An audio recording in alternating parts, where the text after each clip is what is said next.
haunting the slums and purlieus of Whitechapel, some obscene creature in human guise, whose hands are stained with the gory witness of a whole series of butcheries.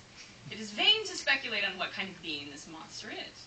It may be that he is some shocking perversion of nature, something between the bestial wretch who wrote Justine and the weird and horrible creation of Mr. R.L. Stevenson's tale. Possibly it will turn out that the assassin is merely a madman whose mania has taken the form of a craving for human blood. Such cases are not uncommon. The maniac is usually caught and caged before he has been able so long to gratify his insane lust for slaughter.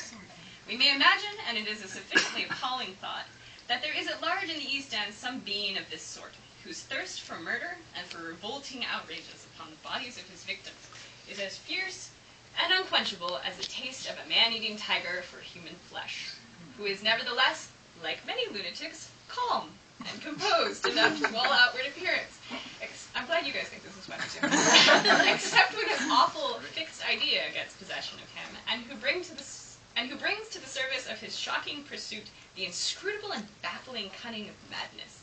Such insensibility to those feelings which are the common heritage of our nature seems to augur a mind which has become degraded to a level below that of humanity. That's nice, right? So now I'll show you what I did with that same article in Chapter 6 of Dust and Shadow. And you should know that at this point in the novel, Inspector Lestrade has arrested a historic suspect named John Pizer. John Pizer was real. It turns out that he had nothing to do with the Ripper murders. He was just a brute of a man. And by now Sherlock Holmes is, of course, well aware of this because he's up on his game. But he hasn't been able to convince his friend Lestrade of that fact. So, of course, this is narrated, as Doyle's Sherlock Holmes stories were, by the lovely Dr. John Watson. This is the beginning of Chapter 6. The next morning, I was interrupted while stoking the fading morning fire in our sitting room by a resounding exclamation of disgust from Sherlock Holmes, who sat transfixed with a newspaper upon the breakfast table in front of him and an arrested coffee pot in his hand. Confound the man. Well, if the fool wishes to waste his labor on squaring the circle, as it is said, we can do nothing about it. What has happened?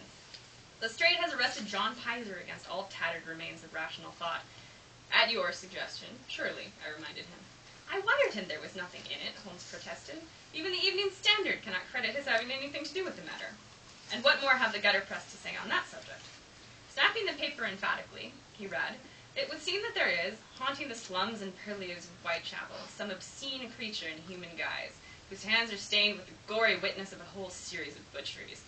Ha! Shocking perversion of nature, bestial wretch, unquenchable as the taste of a man-eating tiger for human flesh. For heaven's sake, my dear fellow." "I didn't write it," said mischievously. A brief knock at the door heralded the approach of our page boy. "You've a telegram, Holmes." I could not help but smile as my eyes scanned the correspondence. "Mr. Lusk is now the acting president of the Whitechapel Vigilance Committee. He sends his allegiance and his warm regards. Capital. Well, I am gratified to see that some of these active fellows are actually applying their energies in a beneficial direction. We shall follow their example, my good man. We must learn more about this purchaser of cat's meat, and with all possible haste." But throughout the week that followed, Holmes met with only the most limited success. Despite all our efforts, as the killer had left no physical trace, we could not identify the man who had vanished that morning into the cold September air. The Vigilance Committee, a truly robust organization from the start, swiftly organized neighborhood watches and nightly patrols.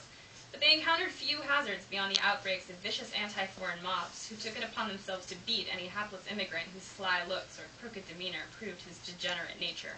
Every citizen of Whitechapel, from the most devout charity worker to the lowest cracksman, cried out in chorus that no native Englishman could ever have killed a poor woman so. Wow. So, that was one of the ways that I blended original documents into the text of the actual novel. And I should say that incorporating the true facts of the Ripper murders was way, way harder for me than imitating Doyle's voice was. Not because imitating Conan Doyle's voice is easy, but I've been reading the Sherlock Holmes book since I was like 10. And I was trained as an actor, and that was very helpful when I set out to try to be a good mimic. So that part came slightly more naturally.